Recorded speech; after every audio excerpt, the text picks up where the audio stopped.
Welcome back, everyone. It's here. And today I've got some r/BestOf for you all. As per usual, I'll be reading you the posts, giving you my opinions, and I hope you do the same down in the comments below. And without further ado, let's jump right into it.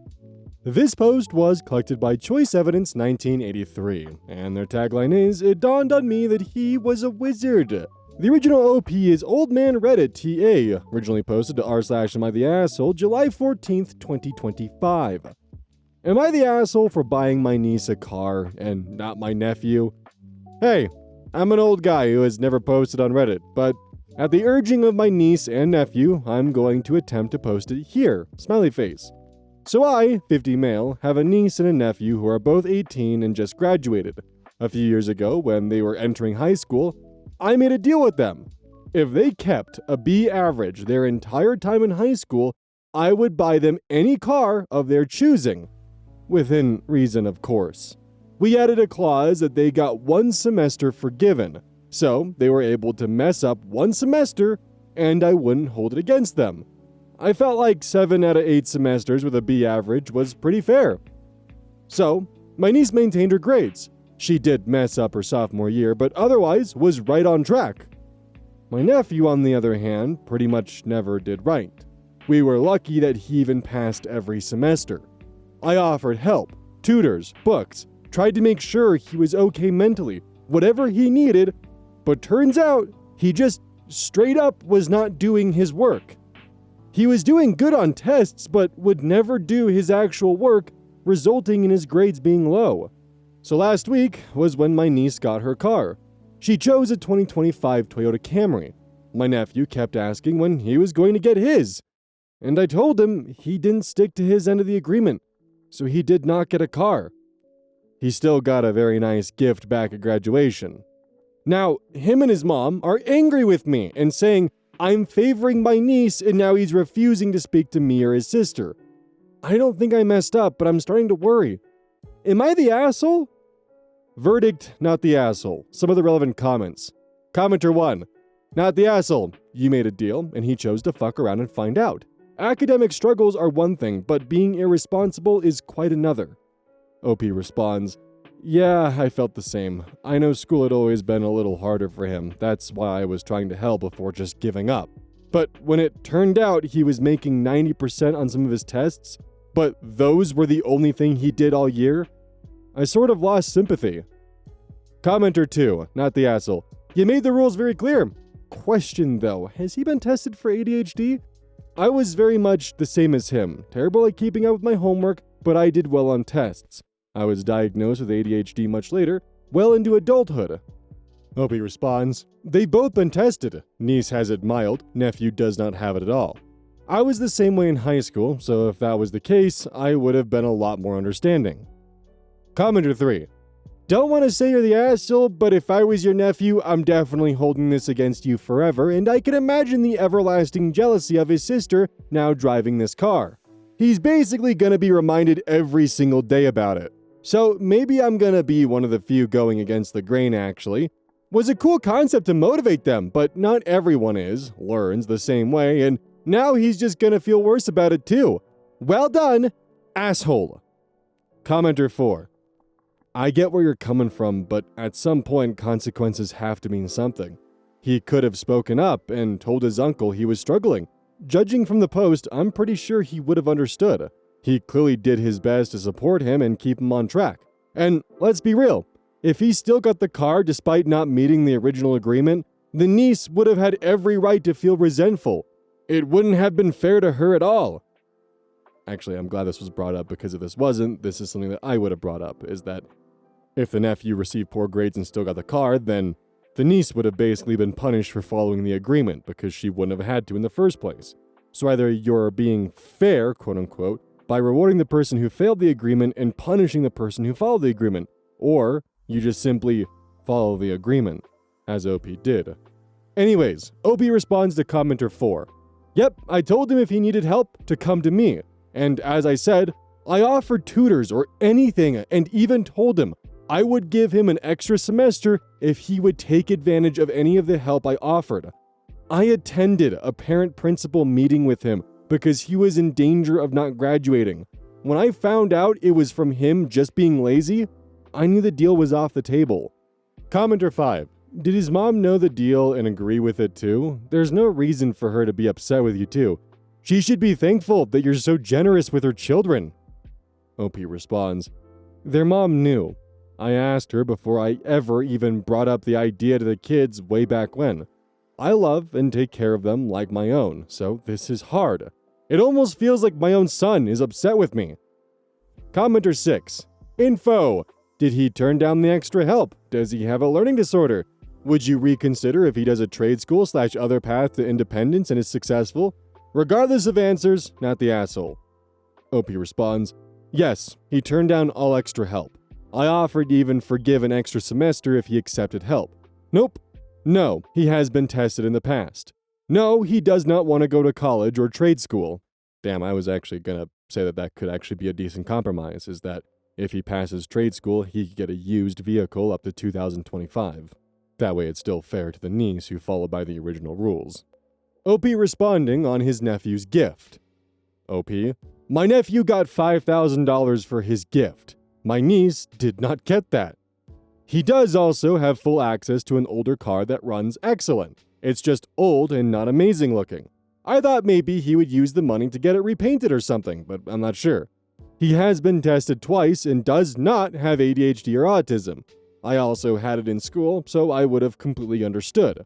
But also, he agreed to the deal. It wasn't like I just sprung it on them. They had agreed, and their mother had as well. Question, does OP's nephew have a job? OP responds, yeah, he got fired from his only job because my sister-in-law went in to yell at his boss. Where are the twins' father in all of this? OP, my brother is not involved. Oops. Meant to add that in the post. I'm basically their father figure. They call me Papa Unk, LOL. OP responds to a downvoted comment about getting his nephew an older car. OP, maybe. He does have full access to a car though. His mom has two and never drives that one. It's honestly old and raggedy as hell, but it works, LOL. Definitely no sharing, and yes, my nephew's grad gift was $5,000. I'd been saving for their graduation since they were babies. Update, October 6th, 2025, nearly 3 months later. Hi peeps of Reddit, I wanted to give an update because lots have happened. So first, I sat down with my nephew and his mom to talk it through. I explained that this was the deal he agreed to before starting high school, and that he has known for years he was not getting the car. Some comments say I led him on, which was not the case. He has always been aware of not getting the car for years, and that his sister followed through. He did not. Well, all of that to no avail. He was still sulking and pretty angry. His mom felt I ruined his summer because he couldn't drive himself around, and because he refuses to speak to his sister.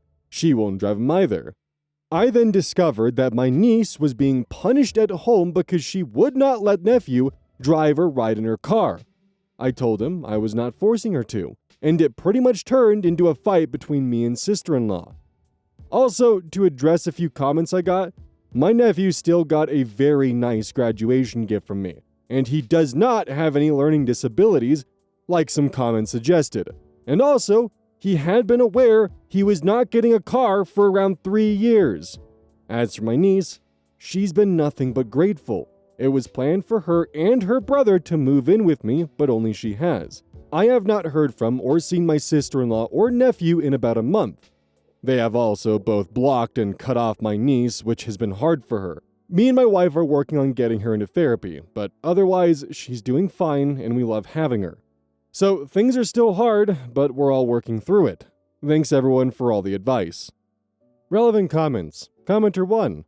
Why were they planning to move in with you? OP responds, they both planned to move in with me when they graduated, purely because my house is bigger and they wanted a change of environment. Commenter 2. What else are you doing for her? It's starting to feel like you can provide them a lifestyle their parents can't, and she's taking advantage, and her brother is jealous and bitter, he's not benefiting. I don't blame you for sticking to the agreement with nephew as long as it was clearly laid out from the beginning. And for him to treat you this way after you still got him a nice graduation gift is just spoiled kid behavior. Oh, and shame on your sister for not sticking to any principles or standards. OP responds, my nephew is still welcome to live here if he apologizes. I was always going to pay for both of their colleges or weddings. whichever they choose. They've known this their whole life. I'm paying for niece's college and still plan to pay for nephew's wedding. My sister-in-law isn't super well off, but by no means is she struggling. She could easily afford a car for him. She's just too cheap to do so. Niece also is not paying to live here.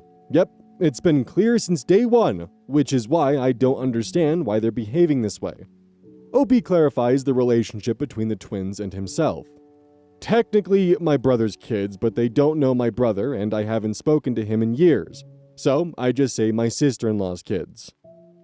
OP on having his niece's car in his name. OP responds, I do have a say in it as the car is in my name. Also, she's an adult, so her mom has no say in what she does, period. Neither do I, honestly. And yeah, she wanted it in my name because she was worried her mom might try to actually take it. At the time, it was still a few months before they were supposed to come live with me. Now that she lives with me, we plan on switching it over. Still a gift, just protecting her. Commenter 3. This whole thing perfectly shows how being right can still blow up your family. You didn't break any promise, you actually stuck to the deal exactly as stated, but you completely underestimated how pride, shame, and family dynamics work. Your nephew didn't just lose a car. He lost face, and that humiliation got redirected at everyone else. Now your sister-in-law is furious, your nephew's cut off his own sister, and your niece, the one who did everything right, is paying the emotional price for your rigid fairness. You didn't create a lesson about accountability. You created a hierarchy. One winner, one loser. I don't agree with that. There was always room for there to be two winners, not one winner and one loser. And that kind of setup always ends ugly in families because people don't separate logic from feelings. What's genuinely concerning, though, is that you don't seem to realize the extent of the damage you've caused. You're describing a complete family breakdown like it's an unfortunate side effect, when in reality, it's the direct consequence of how you handled this. And honestly, it's weird that you made a long-term deal with minors about something this big without really including their mother in the process. That's not your call to make. It blurs the line between cool uncle and overstepping adult. And it probably added to the resentment your sister-in-law feels now. You're not evil, but you overstepped, underestimated the emotional fallout, and now act like the outcome was inevitable. What the fuck? Sometimes fairness without empathy and without boundaries just looks like cruelty wearing a suit. OP responds, their mother was involved the entire time. I asked her before I ever brought it up to them. Also, it was not one winner, one loser. They both could have won or lost. And lastly, I make a vast majority or all big decisions in their lives. For much of their lives, I was raising them without sister-in-law. And even to right before this, sister-in-law would consult me on anything regarding them, or the kids would ask me themselves. So while I understand, I did not overstep in any way.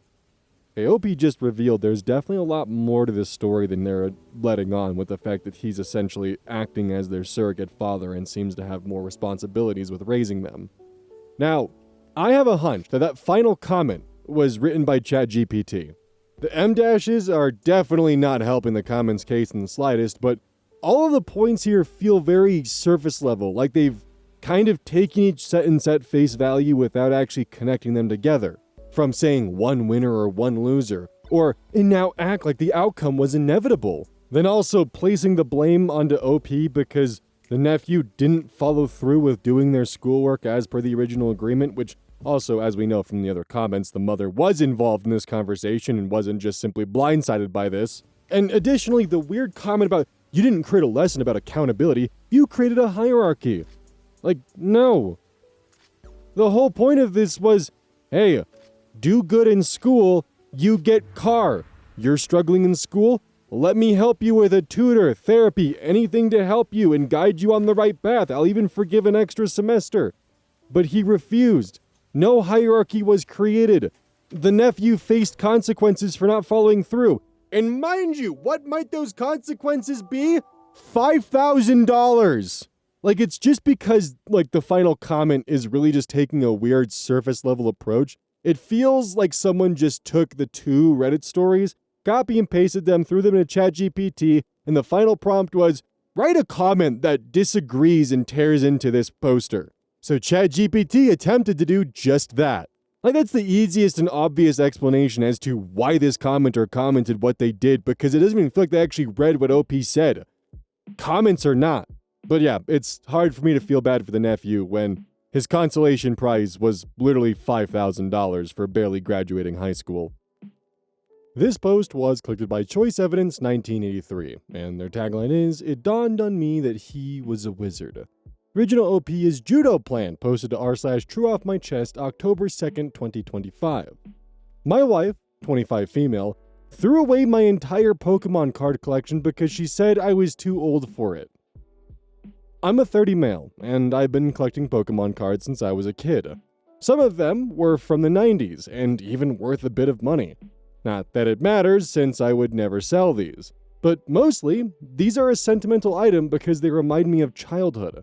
I kept them neatly in binders on a shelf in my office. A few days ago, I noticed they were gone, and when I asked my wife of 2 years where they are, she casually told me she threw them out because you're a grown man. You don't need to play with kid stuff. I honestly felt sick. She didn't even ask. Just been something that's been part of my life for decades. When I got angry, she doubled down and said I should thank her for helping me move on. Seems to me like I might need to file for divorce, so I just wanted to shout this into the void while I decided what to do. No advice needed, just here to vent. Relevant comments. Commenter 1. What the fuck? I would be pressing charges. Pokemon cards are collectibles. I would be horrified if my partner did that and would be filing for divorce as well. Can you get them from your bins, or have they been taken away? Contact your counsel with the date the bins were taken. Maybe you can go to the tip and find them? OP responds, sadly, it looks like they might be gone. It seems like she did this last week. So, I've given up hope on the cards. However, I consider this a small price to pay to show me who the real woman I married is. She might have thrown away my happy memories, but in return, she saved me many more years wasted with her. Commenter 2. I'm loving this attitude. So many people come on here to try to justify shitty behavior. I'm glad you see it, and her, for what it is, and aren't willing to live with the disrespect. Good for you, and I hope nothing but the best for you. Also, I'm so sorry about the cards. I was never into Pokemon, but I have a ton of collectible Barbies. If my husband threw them out, I would do things I can't say on the internet because words like premeditated could be tossed around a courtroom. OP responds, thanks for your support. I'm trying my best to stay positive. Commenter 3.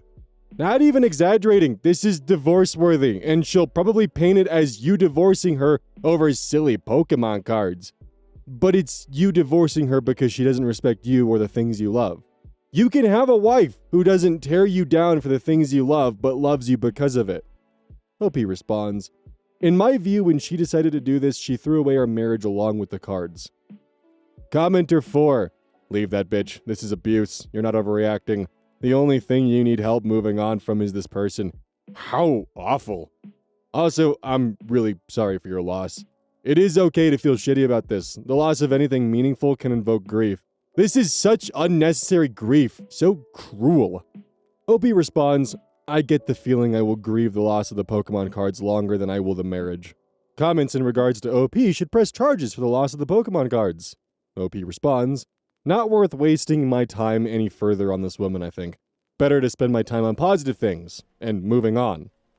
Is there any chances that OP's wife may have sold the cards? I don't think so. There's no signs of money issues here, and we're quite well off, and she earns a large salary. Update, October 6th, 2025, 4 days later. Firstly, I wanted to start off by saying thanks for all the messages and support on my last post. I don't want to be that guy, so let me deal with a couple of the commonly raised issues/questions. I checked with the local rubbish collection service, but unfortunately, they weren't able to help. It's not the case that my soon-to-be ex-wife sold these. She threw them out 100%. She has no need for the money. My wife does not have a gambling or drug problem that I'm aware of. We spend most of our days together, so it would be impressive if she managed to hide this. As for me, I've moved out of the family home and made my intentions clear to my soon-to-be ex-wife that I will be filing for divorce shortly. She did not take it well. She accepts wrongdoing and says it was a lapse in judgment, but sadly, this isn't something we're going to be able to reconcile. Thanks again to everyone who took the time to comment and or reach out. It helped more than you might think. Additionally, a couple people reached out offering money to help me replace the cards. As much as that is a kind gesture, I won't be accepting any donations, but if you're feeling generous, please consider donating to your local homeless shelter. This will be the last update from me on this. Top comments. Commenter 1. I read your original post and felt badly for you. I hope that you meet someone that would never throw away something you love. Good on you for sticking up for yourself. Commenter 2. What's her endgame for doing that? Like, what did she expect would happen? Her becoming your only Pokemon? Commenter 3. She's lying about the lapse in judgment. She was just hoping you'd get over it. See, the divorce isn't about the cards, it's about the lack of respect and the lack of care for the husband's childhood. Because if some of these Pokemon cards were from the 90s and he's in his 30s, there's a non-zero chance, actually a very high chance, that many of these cards were ones that he got when he was a kid. And there's probably a lot of fond memories that were attached to those. And she just threw them away. We've had similar posts to this on this channel in the past, and the advice that I always give at the end of it is never date someone who you feel you have to hide your stuffed animals from.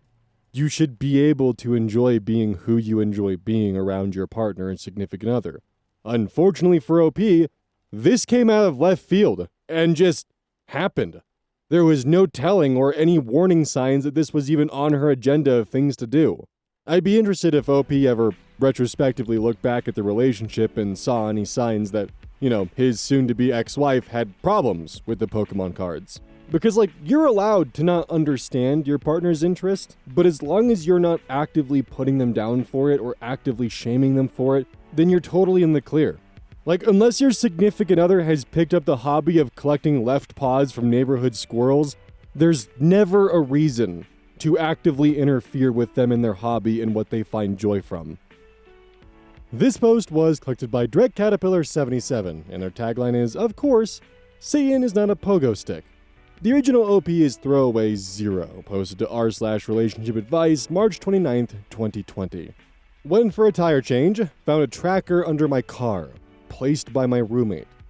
How do I go about this? I'm a 25 female, my roommate is a 34 male.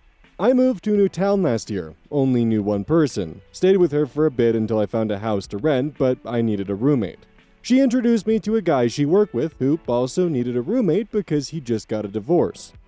I met him first, didn't get weird vibes, seemed nice enough. About 6 months ago, he made the suggestion to be friends with benefits, and I made the stupid mistake of agreeing. We both did not want a relationship. Everything was fine until he started getting weird and staying up until I got home, questioning me about where I had been and who I was around. I then ended the hooking up, told him I didn't think it was like that. He got mad. Everything was fine for a bit, until yesterday. I live in a pretty rural area where most businesses are small and family-owned. Since not a lot of people are getting out, I decided to go ahead and get some new tires and support a mechanic shop I go to, since I doubt they're getting regular business at the moment. I'm there, waiting, when the guy comes over and tells me he wants to show me something. I'm like, okay. We go over to my car, and he bends down and points under at a black box. He asks me if I know what this is, and tells me it's a GPS. It took me a second to understand the implications of a GPS being under my car. I was like, so someone put it there? It's clear I have no idea why it's there. And he got actually concerned and told me if I didn't know, I needed to find out. I feel so creeped out because I have no friends here. The friend I knew moved away. I only know some people at work, but we're not friends, and it's been hard to meet people. There's no other way a GPS would be on my car unless my roommate put it there. Now I'm freaked out in a way I've never been before, and I can't move out. I'm scared to ask him about it. I have no one to stay with. No family here. What do I do? Do I just ask him outright? I left the GPS there because I don't want him to know I know at the moment. What do I do? Relevant comments. Lol pull hole. That's really creepy. Start planning your exit and document everything. Scribbles comments. I would be concerned there are cameras in your bedroom and bathroom. Honestly, I would not feel safe to return home. I would immediately call the police and file a report. There are devices you get from a spy store that can scan for the frequency of hidden cameras, but I would not even waste my time with that. My peace of mind would be worth a terminated lease and breach in contract, which a police report would help you in civil court should you have to go. Run. Do not walk to the nearest exit. Commenter. Be specific as to how you know. Not what you think or believe, but what actual proof do you have that your roommate put the GPS on your car? What I read is that some guy found something on your car. OP responds, it's a small magnetic tracking device. Who else would it have been? I know no one, and this place is too rural for any kind of crime organization like stealing cars. No one would steal my 7-year-old car anyway. Maybe the car dealership put it there? I own it. I've had it for about 7 years since I started college. Paid for it in cash outright. Update, March 30th, 2020. The next day. Update, kind of. I'm going to put them here. I'm still reading through the comments, thank you guys. There's really great advice I'm going to follow. PSA, I bought my car brand new 7 years ago and paid for it in cash. I've never owed anything on it. So, last night, I decided to subtly pack my things and plan on making the drive at some point today back to my hometown. He works during the day, but I work from home because my office is closed until at least this summer. I realized I could probably fit all of my stuff in my car, and since my lease ends in May anyway, so I'm just moving out. The only furniture that's mine, and not the landlord's or his, is my bed, and it's old. So I think I'm just going to leave it here. I went down to the police station early this morning and had them remove it. I don't think there's much they can do besides document it. They asked me some questions, and I said I didn't know, but I know no one here, and think it might be my roommate. They said it looked like a cheap one from Amazon or eBay, and they'll check it out. Honestly, I might just end up staying home. I miss being in a familiar place where I know basically everyone in town, and I miss my friends. Working from home for a few months might give me enough time to switch jobs. So that's all I have for now. Thank you guys. I'll try to reply to people as well. Relevant comments and additional info. I'll be replying to a downvoted commenter on dealing with the police. I've already gone to the police. Even if I had told them, yep, totally my roommate did it, I know it. I didn't, I simply strongly suggested. That is not grounds for someone's life to be ruined. They wouldn't even take that as fact until it was proven. Even if they find definitive proof, I'd have to go through with pressing charges. If I did press charges, then it would be a simple misdemeanor. And at that point, if he got a misdemeanor, it would be rightfully justified since it was all proven. And that's if I would even bother with pressing charges in the first place. All of these minor things compared to if he was an insane loose cannon that could kill/hurt me if I just didn't mention his name. It's ignorant to not piece together the clues and be safe rather than sorry, instead of just saying, nope, I have no clue, because I do have a clue, and I know it's him. I plan on asking him later today after my 8-hour drive home, so I'm interested in hearing what he has to say. God, even without actually hearing the full comment, I know exactly pretty much what it was stating. It was pretty much along the lines of, just because he put a tracker on your car doesn't mean you have to ruin his life. OP added an edit/update to the original post, March 31st, 2020, one day after the previous update. Update since I think it'll be lost in the comments. If anyone is curious, already mentioned I went to the police/home. All settled in now. Ended up asking him about it via phone. He admitted to it. Got freaked out when I said I gave it to the police. Said he was concerned for my safety when I would go to places by myself after work. Yeah, okay. We got into a scuffle about it. He finally snapped and said that he knew I was seeing someone when I was hooking up with him. I wasn't. So, yeah. My first experience with KEYZ, and hopefully my last. Honestly, OP was 100% in the right here to just look at making an immediate exit plan, because this was just a dangerous and not good situation to find yourself in. It's clear this guy definitely had some additional motivations at hand here, and that, on top of the fact that he placed a tracker on her car, who knows how long that's been there? How long he'd been watching her, stalking her, seeing what her every motion would be. And then of course, even with all this information, that one commenter down there pretty much stating what we can assume to be, don't ruin his life over this. Like, buddy, he made the choice to put the tracker there. And even if, let's say, in an alternate universe where he didn't, the police might ask him a question, but only if OP's looking to press charges, which wasn't the case here. OP decided to put her safety first in this situation, which was 100% the correct thing to do. Actually, out of curiosity, I went and I hunted down that one comment just to see what would actually be there.